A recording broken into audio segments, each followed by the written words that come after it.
Hello and welcome to this Noble Science of Defence myth-busting video.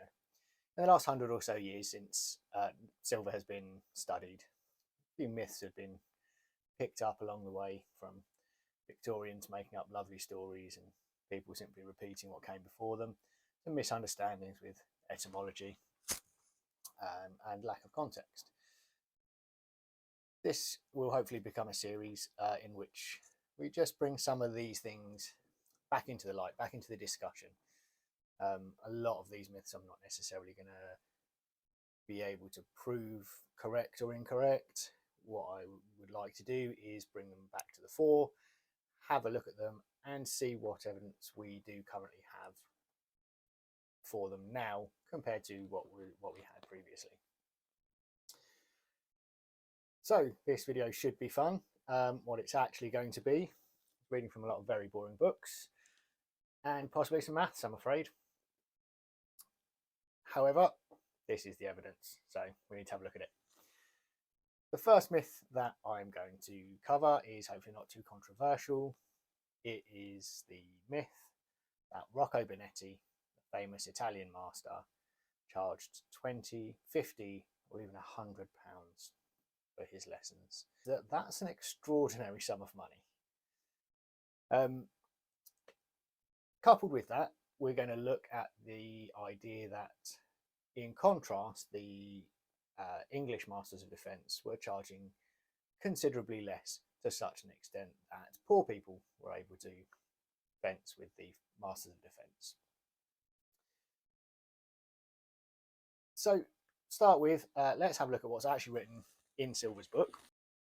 He taught none commonly under 20, 40, 50 or £100. It's an interesting statement.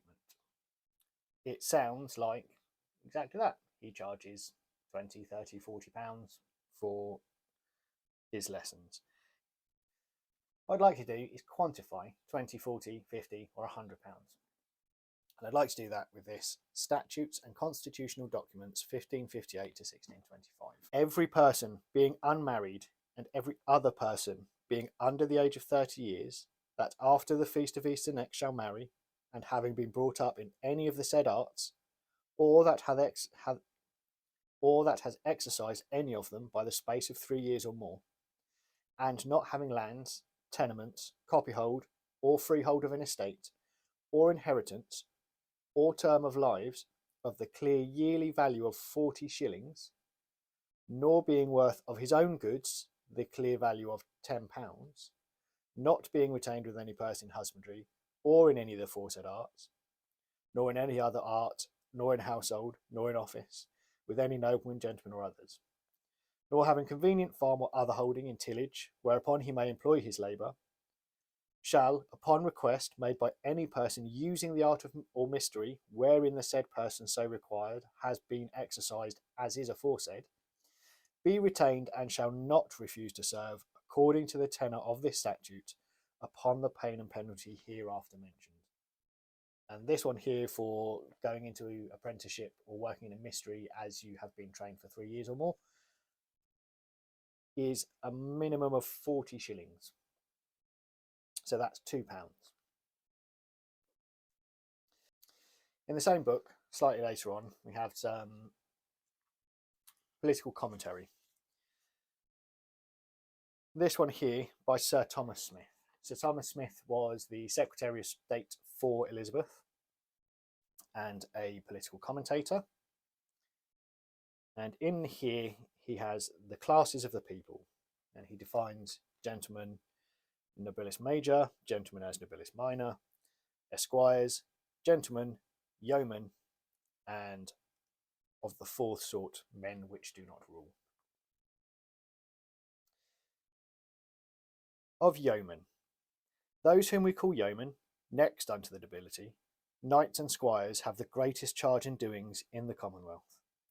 I call him a yeoman, whom our laws do call legalum hominum, which is a free man born English, and may dispend of his own free land in yearly revenue to the sum of 40 shillings sterling. This sort of people confess themselves to be no gentlemen. and yet they have a certain preeminence and more estimation than labourers and artificers, and commonly live wealthily. So here we have 40 shillings living wealthily. Previously we have 40 shillings and you could be forced into working in a mystery. But again, those mysteries work in, they become the yeoman. So if you have 40 shillings, you are a yeoman. You are not peasants, but neither are you gentlemen.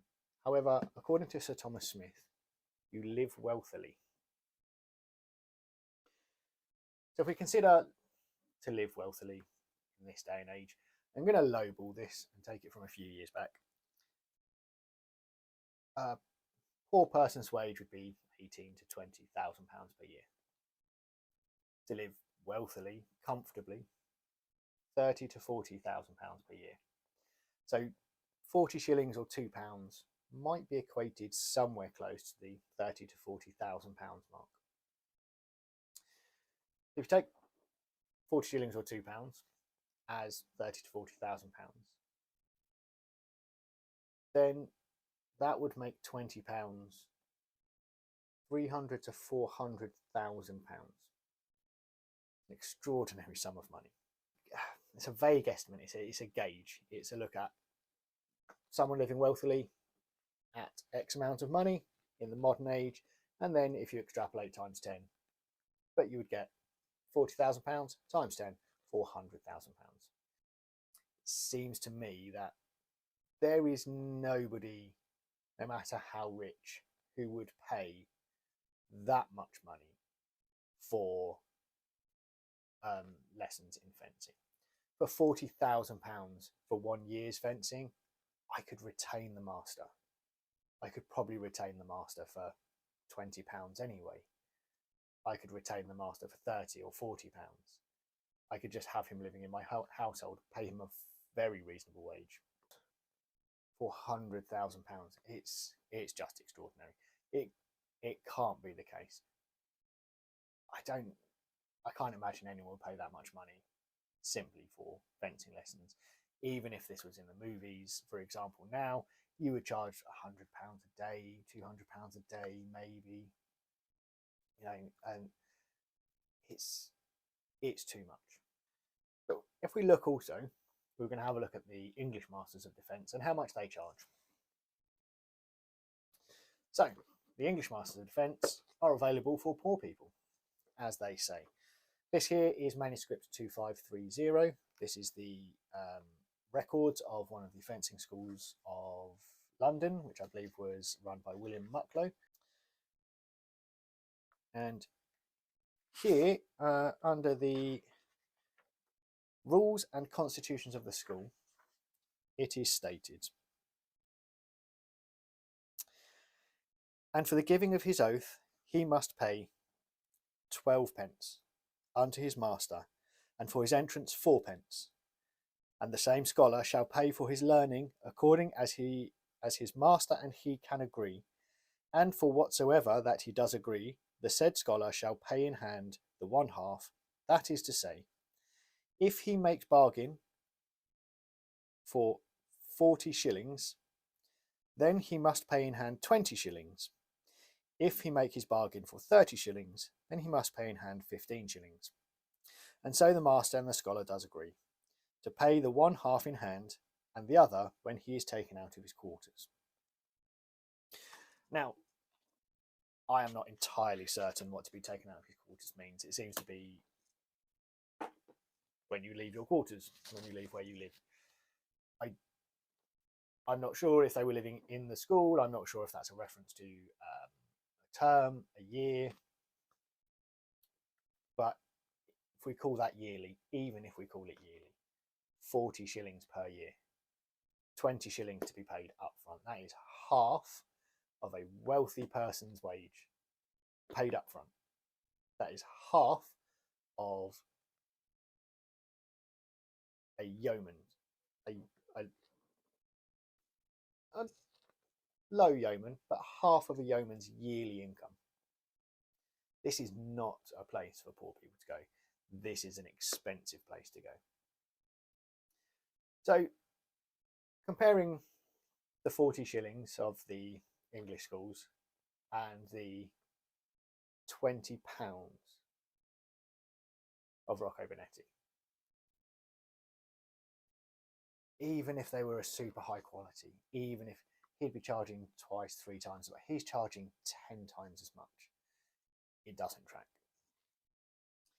So I think what we need to consider instead is Rocco Bonnetti is not charging 20, 30, 40 or £50. Let's have a look again at the sentence. He taught none commonly under 20, 40, 50 or £100. What this is saying is the quality of gentlemen that he taught were of the value of 20 to £100.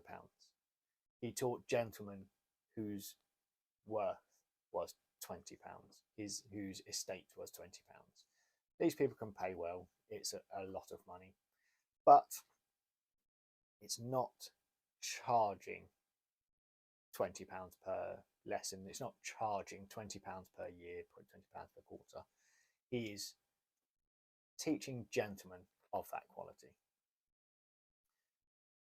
We know he's teaching in the court, according to the same book. The English masters are not necessarily teaching in the court. So the English masters might be teaching yeomen and above, whereas Rocco Bonnetti perhaps won't accept yeomen in his school. There are yeomen who can make £20 a year. There are peasants who can make £20 a year. This is not necessarily a be-all and end-all of where you sit in society. However, I think it's safe to say that the minimum quality of gentleman that is being taught by Rocco is someone who earns or has an estate of £20 per year. Whereas the masters, the William Mucklow School, you're going to arrange with your master how much you pay, which might be 40 shillings, it might be 30 shillings. So the quality of people that the English masters are teaching varies, whereas I think Rocco Bonnetti is teaching gentlemen in the court. He's very specifically teaching gentlemen in the court. He is a gentleman himself, and he wishes to maintain that quality and that social status. So that's the evidence that I have. That's my opinion on the matter. So let's open it up for discussion and push it forwards. Is he charging £20 a day? Is he charging that extraordinary amount of money, an amount of money that someone could live quite happily as a gentleman with no need to work? Or is he teaching gentlemen of the quality of the income of £20? And again, the English masters, 40 shillings, that's still a lot of money. That is still the income of a wealthy person. That's still a good lot of money. So again, the William Mucklow School, that is still not available to peasantry, and that's still not available to low-end yeomen to be paying a whole year's wages. You're still going to have to be fairly high up that list. So open it up, discussions, have fun, and thank you very much for watching.